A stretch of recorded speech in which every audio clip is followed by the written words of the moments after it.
భారత్ పాక్ మధ్య ఇవాళ కీలక సమావేశం జరగనుంది. శనివారం కాల్పుల విరమణ ఒప్పందం కుదిరిన క్రమంలో తదనంతర పరిస్థితిపై ఇరు దేశాలు చర్చించనున్నాయి.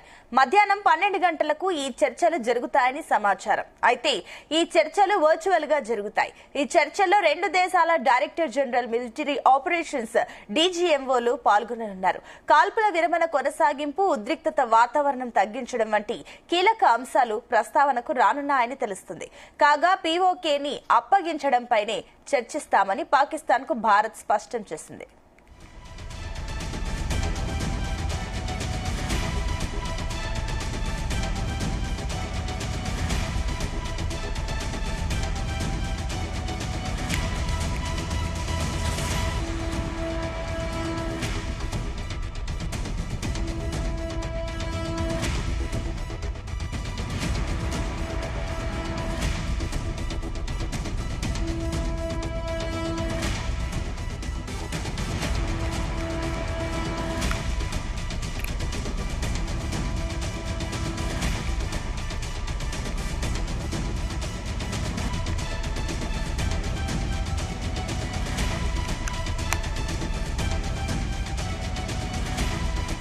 శనివారం మధ్యాహ్నం 3:35 భారత్ డీజీఎంఓతో పాకిస్తాన్ డీజీఎంఓ హాట్ లైన్ లో మాట్లాడతారు.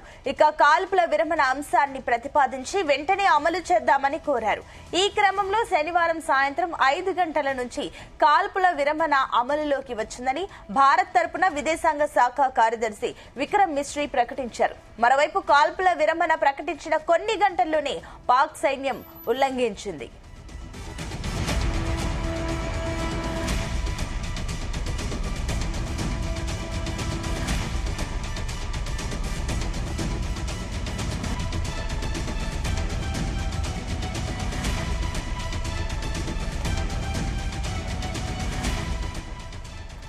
రైట్, ఇదే అంశానికి సంబంధించి మరిన్ని డీటెయిల్స్ మా చీఫ్ న్యూస్ కోఆర్డినేటర్ రాధాకృష్ణ అందిస్తారు. రాధాకృష్ణ, అటు ఇరు దేశాల డీజీఎంఓలు మాట్లాడుకున్నట్లు చర్చించినట్లు తెలుస్తుంది. ఏంటి దీనికి సంబంధించిన డీటెయిల్స్? Good morning Sunitha. ఈ రోజు భారత్ పాకిస్తాన్ మధ్య అంటే గత వారం 10 రోజులుగా తీవ్ర ఉద్రిక్త పరిస్థితులు నెలకొన్నాయి.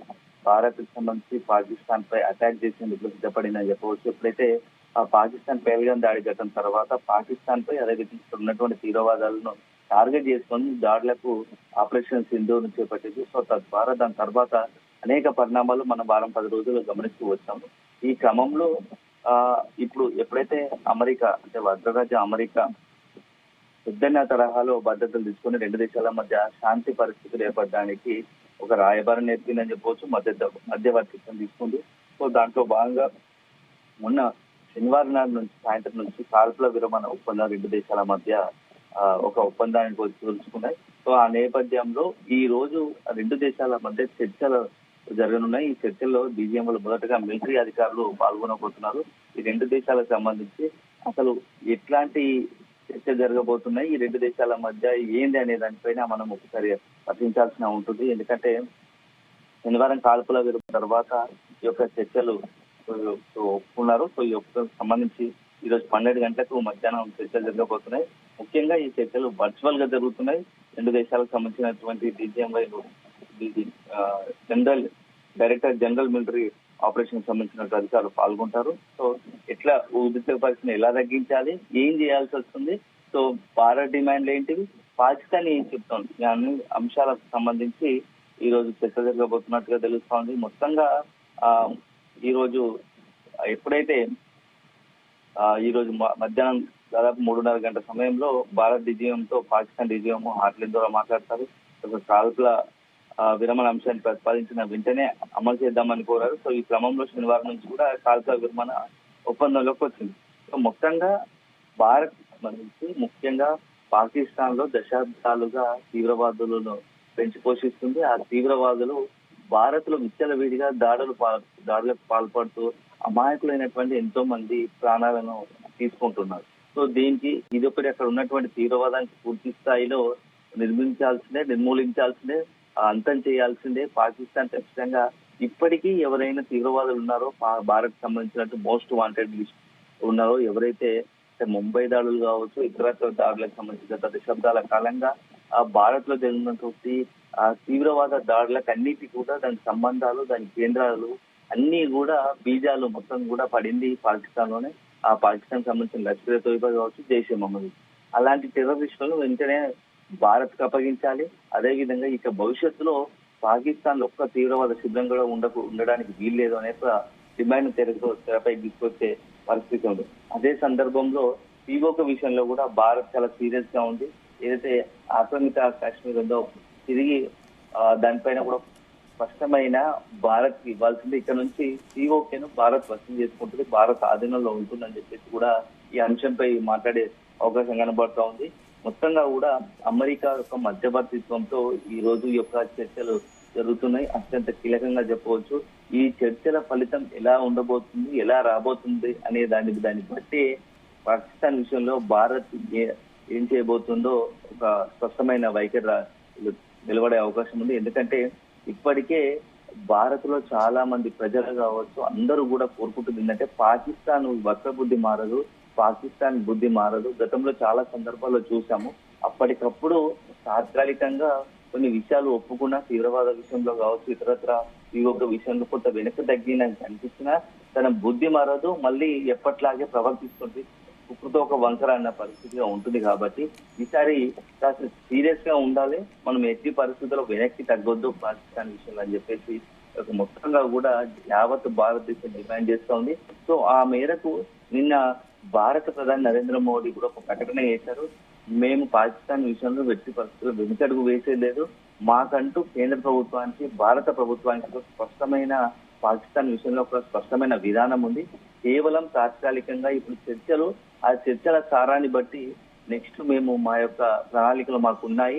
ఎందుకంటే గత వారం 10 రోజులుగా చూసాము పాకిస్తాన్ సంబంధించి ఎప్పుడైతే మనం దాడికి అంటే అక్కడ ఉన్నటువంటి తీవ్రవాద శిబిరాలను ధ్వంసం చేశామో అప్పటి నుంచి కూడా పాకిస్తాన్ లో ఒక భయం పుట్టుకుంది. ఎందుకంటే తమపై ఎప్పుడు ఏ రకంగా భారత్ దాడికి దిగే అవకాశం ఉంది. ఆ పాకిస్తాన్ సంబంధించిన పాకిస్తాన్ లోని అన్ని తీవ్రవాద శిబిరాలను అన్ని కూడా ధ్వంసం చేసిన తర్వాత నెక్స్ట్ మరింత టార్గెట్లు పెంచే అవకాశం ఉందని చెప్పేసి కూడా భయంతో వణికిపోతుంది పాకిస్తాన్. సో ఇదే సందర్భంలో నిన్న ప్రధాని నరేంద్ర మోడీ కూడా ఇట్లాంటి ప్రకటన, కీలకమైన ప్రకటన జారీ చేశారు. మేము ఎక్కడా వెనక్కి తగ్గలేదు, కేవలం ఒక 2 రోజులు విరామమే. అది కూడా ఈ యొక్క ప్రస్తుతం అంటే అమెరికా వస్తున్నటువంటి మధ్యవర్తిత్వం ద్వారా అమెరికా ఏదైతే బాధ్యత తీసుకుందో దానికి ఒక రెస్పెక్ట్ ఇచ్చి, గౌరవం ఇచ్చి, ఒక అవకాశం ఇచ్చి చూస్తాం పాకిస్తాన్ ఏమైనా మారుతుందా. ఎందుకంటే అమెరికా ఇన్వాల్వ్ అయింది కాబట్టి, మధ్యవర్తిత్వం వహిస్తుంది కాబట్టి పాకిస్తాన్ ఆలోచన మారుతుందా, అమెరికా చెప్తుంది కాబట్టి పాకిస్తాన్ లో ఏ మార్పు లేకపోతే మా ప్రణాళిక మారుతున్నాయి, ఎక్కడ కూడా తగ్గేది లేదని చెప్పేసి కూడా నిన్న ప్రధాని మోడీ ఏదైతే వివిధ దళాల అధిపతితోనే కావచ్చు, అదేవిధంగా రక్షణ శాఖ మంత్రి రాజ్నాథ్ సింగ్, సిడిఎస్ అనిల్ చౌహాన్, అదేవిధంగా అజిత్ దోవల్ తో చాలా కీలకమైన సమావేశం నిర్వహించారు గంట పాటు. అదే సందర్భంగా ఆ సమావేశం అనంతరం ప్రకటన కూడా ఇట్లా వచ్చింది మోడీ నుంచి, ఎట్టి పరిస్థితుల్లో వెనక్కి తగ్గలేదు, పాకిస్తాన్ విషయంలో మాకు ఎప్పట్లాగే ఒక స్పష్టమైన విధానంతో ముందుకెళ్తామని చెప్పేసి కూడా ప్రకటించారు. సో ఆపరేషన్ సింధూర్ ఇంకా ముగియలేదని కూడా ఇప్పుడు నిన్న భేటీ తర్వాత చెప్పాడు. అంటే భారత్ పక్కా వ్యూహంగా ప్రణాళికతో ఉంది, ఎట్టి పరిస్థితుల్లో పాకిస్తాన్ నమ్మే పరిస్థితి లేదు. ఎందుకంటే గత అనుభవాల దృష్ట్యా పాకిస్తాన్ సంబంధించినటువంటి గత ఏదైతే చాలా సందర్భాల్లో ఇలాంటి తోకజాడించే వ్యవహారాలు చాలా చేసింది. తీవ్రవాదం ముసుగులో భారత్ లో దాడులకు పాల్పడుతున్న సందర్భాలు ఎన్నో ఉన్నాయి. సో ఎన్నో గత దశాబ్దాల కాలంగా పాకిస్తాన్ యొక్క ఆ వక్రబుద్ధిని కావచ్చు, పాకిస్తాన్ విధానాలను భారత్ ఎప్పటికప్పుడు గమనిస్తూ వస్తుంది. కాబట్టి చాలా అప్రమత్తంగా ఉంది, ఉంటాం కూడా అని చెప్పేసి నిన్న ప్రధాని నరేంద్ర మోడీ ఒక ప్రకటన విడుదల చేశారు. దాంట్లో భాగంగానే ఆపరేషన్ సింధూర్ ఇంకా ముగియలేదని కూడా త్రివిధ దళాలు కూడా ప్రకటించాయి. అంటే భారత్ చాలా కీలకంగా పాకిస్తాన్ విషయంలో ఒక వ్యూహాత్మకంగా అడుగులు వేయబోతా ఉంది. ఒకవైపు మనం అందరం చూస్తున్నాము, అంటే గత 2 రోజులుగా ఒక డిస్కషన్ జరుగుతుంది, ఒక చర్చ జరుగుతున్నాయి. భారత్ కాస్త వెంట తగ్గింది అనేది ఒక ఆ భావంలో ఎవరైతే ప్రజలు ఉన్నారో వాళ్ళందరికీ కూడా నిన్న ప్రధాని మోడీ ఒక క్లారిటీ ఇచ్చినట్టు అనుకోవచ్చు. ఎందుకంటే ఎక్కడ కూడా పాకిస్తాన్ వదిలిపెట్టలేదు, పాకిస్తాన్ విషయంలో వెంటడుగు వేయలేదు. మన ముందు ఆపరేషన్ సింధూర్ కొనసాగుతుంది. పాకిస్తాన్ సంబంధించినటువంటి విషయంలో మనం వెనక్కి తగ్గే పరిస్థితి లేదు. పీఓకి ఖచ్చితంగా భారత్ వసూలు చేసుకుంటుంది, ఎట్టి పరిస్థితుల్లో వదిలేది లేదు. అదే సందర్భంలో పాకిస్తాన్ లో ఉన్నటువంటి తీవ్రవాదులను కూడా ఏరివేసేదాకా ఈ యొక్క ఆపరేషన్ సింధూర్ అనేది కొనసాగుతుందని చెప్పేసి కూడా చెప్పింది. ఎందుకంటే గత 3-4 రోజుల అంటే శనివారానికి ముందు గత 48 గంటల్లో అంటే గురువు శుక్రవారం రోజులు జరిగినటువంటి పాకిస్తాన్ నుంచి జరిగిన దాడులను చాలా సీరియస్ గా తీసుకుంది. ఎందుకంటే వేలాది డ్రోన్ల ద్వారా సరిహద్దు రాష్ట్రాల్లో ఉన్నటువంటి అనేక ప్రాంతాల పైన టార్గెట్ చేస్తూ దాడులకు దిగింది. దాదాపుగా ఒక 50 ప్రాంతాలను 50 నుంచి 60 ప్రాంతాలను టార్గెట్ చేస్తూ పాకిస్తాన్ డ్రోన్లతో క్షిపణులతో హై స్పీడ్ క్షిపణులతో దాడులకు దిగింది. సో భారత్ చాలా అప్రమత్తంగా ఉంది. ఎప్పటికప్పుడు పాక్ అడుగులను గమనిస్తూ వాటిని అన్నిటిని ఆ దాడులను తిప్పికొట్టిన ధీటుగా ఆ యొక్క క్షిపణులను కావచ్చు డ్రోన్లను కావచ్చు నిర్వీర్యం తీసుకుని చెప్పవచ్చు. ముఖ్యంగా ప్రార్థనా మందిరాలు కావచ్చు అంటే ఆలయాలను కావచ్చు, అదే సందర్భంలో ఎయిర్పోర్ట్లు అంటే ఎయిర్ బేస్ లను టార్గెట్ చేసుకొని స్కూల్స్ ను హాస్పిటల్లను ఇలా అన్నిటిని టార్గెట్ చేసుకొని మిలిటరీ స్థావరాలను టార్గెట్ చేసుకొని ఈ డ్రోన్లతో క్షిపణులతో భారత్ పై అటాక్ చేయాలని పాకిస్తాన్ భావించింది. కానీ భారత్ ఆర్మీ ఎప్పటికప్పుడు పాకిస్తాన్ యొక్క దాడులను తిప్పికొట్టింది. సీరియస్ కౌంటర్ అటాక్ కూడా చేసింది. భారత్ జరిపినటువంటి కౌంటర్ అటాక్ లో ఆ పాకిస్తాన్ దాదాపు 8 ఎయిర్ బేస్ అన్ని కూడా మొత్తం కూడా ధ్వంసమయ్యాయి. దాంతో పాటు కాశ్మీర్ లోని ప్రధాన నగరాలైనటువంటి కరాచీ, లాహోర్, ఇస్లామాబాద్, పెషావర్, రావల్పిండి ఇలాంటి మొత్తం కూడా ప్రధాన పట్టణాలను కూడా టార్గెట్ చేసి దాడులు నిర్వహించింది. ఒక బాంబు పేలు జరిపింది. సో భారత్ లో భారత్ దాడులు జరుపుకున్నటువంటి భారత్ ఎప్పుడైతే దాడి దిగిందో కౌంటర్ అటాక్ స్టార్ట్ చేస్తాం పాకిస్తాన్ లో ఒక వణుకు మొదలైంది. ఎందుకంటే ప్రస్తుత పరిస్థితుల్లో పాకిస్తాన్ చాలా తీవ్రంగా అంతర్గతంగా తీవ్ర సంక్షోభంలో కూరుకుపోయింది. భారత్ తో యుద్ధం చేసే పరిస్థితి లేదు. దీంతో ఇష్టానుసారంగా తెగబడుతూ రాత్రిపూట అంటే ఒక దొంగ చాటున రాత్రిపూట దాడులకు పాల్పడుతోంది. భారత్ తో నేరుగా ధైర్యంగా ఎదుర్కోలేక దాడికి దిగలేక అంటే ఎదుర్కోలేకనే రాత్రిపూట ఇట్లా డ్రోన్ల సహాయంతో క్షిపణుల సహాయంతో దొంగ చాటున దొంగ దెబ్బ తీయాలనుకుంటుంది. సో పాకిస్తాన్ యొక్క బుద్ధిని తెలిసే భారత్ కూడా అప్రమత్తమే ఎప్పటికప్పుడు వాటి అన్నింటిని కూడా తిప్పికొట్టింది. కాకపోతే ఒక బాధాకరమైన దురదృష్టకరమైన అంశం ఏంటంటే ఎల్ఓసి వద్ద అంటే సరిహద్దు ప్రాంతాల్లో పాకిస్తాన్ ఆర్మీ జరిపినటువంటి కాల్పుల్లో మాత్రం దాదాపుగా 15 నుంచి 20 మంది అమాయకులు ప్రాణాలు కోల్పోయినట్టు తెలుస్తా ఉంది. ఆ అమాయకులు ప్రాణాలు కోల్పోయారు. ఎందుకంటే దాదాపు 50 మంది పైగా గాయపడ్డారు. అంటే కొంత అక్కడ ఉన్నటువంటి సరిహద్దు ప్రాంతాల్లో ప్రజలు ఏదైతే సురక్షిత ప్రాంతాలకు తరలి వెళ్ళాలి అనుకుంటున్న సమయంలో ఒక్కసారిగా పాకిస్తాన్ నుంచి ఆ నిబంధనలకు విరుద్ధంగా కాల్పుల విరమణకు ఒప్పందానికి విరుద్ధంగా దాడులకు తెగబడ్డారు. కాల్పులు జరిపారు. ఈ కాల్పుల్లోనే అమాయకులైనటువంటి 15 మంది పౌరులు చనిపోయారు. దురదృష్టవశాత్తు 50 మంది పైన గాయాల పాలయ్యారు. సో కొంత ప్రాణ నష్టం జరిగింది. దీనికి సంబంధించి భారత్ కూడా చాలా తీవ్రంగా అంటే ఆవేదన వ్యక్తించింది. అంటే పాకిస్తాన్ ఇలాంటి బుద్ధులకు ముందు నుంచే ఎందుకంటే భారత పౌరులను టార్గెట్ చేస్తూ దాడులకు పాల్పడుతోంది, కాల్పులకు పాల్పడింది. కాబట్టి తగిన బుద్ధి చెప్పాలనే భారత్ కూడా కౌంటర్ అటాక్ స్టార్ట్ చేసింది. సో మొత్తంగా ఇప్పుడున్న పరిస్థితుల్లో ఈ రోజు చర్చలు ఏవైతే ఉన్నాయో చాలా అత్యంత కీలకమని చెప్పవచ్చు. ఈ యొక్క చర్చల తర్వాత పాకిస్తాన్ సంబంధించి ఆ విషయంలో భారత్ ఏ స్టెప్ తీసుకోబోతున్నది మాత్రం యావత్ దేశాలు భారతదేశంతో పాటు ప్రపంచ దేశాలు కూడా చాలా ఆసక్తిగా గమనిస్తున్నాయి. ఎందుకంటే భారత్ తీసుకున్న ప్రతి నిర్ణయం కూడా చాలా ఓపికతో సమన్వయంతో తీసుకుంటుందని తెలుసు. ఇప్పటికే కేవలం ప్రపంచ దేశాల మద్దతు కూడా భారత్ కొని మరొక ఆసక్తికర అంశం ఏంటంటే ఈసారి కొన్ని ముస్లిం కంట్రీస్ కూడా భారత్ కు మద్దతుగా నిలుస్తూ వస్తున్నాయి. ముఖ్యంగా సౌదీ కావచ్చు, అదేవిధంగా మలేషియా కంట్రీ అన్ని కూడా కొన్ని ఇస్లామిక్ కంట్రీస్ కూడా భారత్ కు అండగా నిలుస్తున్నాయి. ఎందుకంటే పాకిస్తాన్ తీవ్రవాదాన్ని పెంచి పోషిస్తుంది. సో ఆ తీవ్రవాదాన్ని పాకిస్తాన్ చేస్తున్నటువంటి తీవ్రవాద చర్యల వల్ల యావత్ ఇస్లామిక్ కంట్రీస్ కూడా బదనాం కావాల్సి వస్తుంది. సో ఒక అవమానానికి గురి కావాల్సి వస్తుంది. సో దీంతో మొత్తం కూడా పాకిస్తాన్ విషయంలో ఇస్లామిక్ కంట్రీస్ కూడా కొంత ఆగ్రహంగా ఉన్నట్టు తెలుస్తున్నాయి. ఏదో 1-2 దేశాలు మినహా మిగతా అన్ని దేశాలు కూడా ఆ పాకిస్తాన్ విషయంలో చాలా సీరియస్ గా ఉన్నాయి. ఈ తీవ్రవాద విషయంలో ఖచ్చితంగా పాకిస్తాన్ ఒక కఠినమైన నిర్ణయం తీసుకోవాల్సిందే, పెంచి పోషిస్తుంది. కాబట్టి తీవ్రవాదాన్ని ఖచ్చితంగా పాకిస్తానే ఒక తీవ్రవాదాన్ని అంతం చేయాల్సింది అని చెప్పేసి ఇస్లామిక్ కంట్రీస్ నుంచి కూడా ఒక డిమాండ్ వెలువడతా ఉంది. ఈ నేపథ్యంలోనే మొత్తం కూడా పాకిస్తాన్ వైపు అన్ని రకాలుగా ఒత్తిడి ఉంది. ఎందుకంటే చర్చల పేరుతో భారత్ కొంత ఒక అడుగు వెనుకేసినంత మాత్రాన నష్టం లేదు. కానీ ఇవాళ పాకిస్తాన్ సంబంధించి అసలు రంగు బయటపడబోతోంది.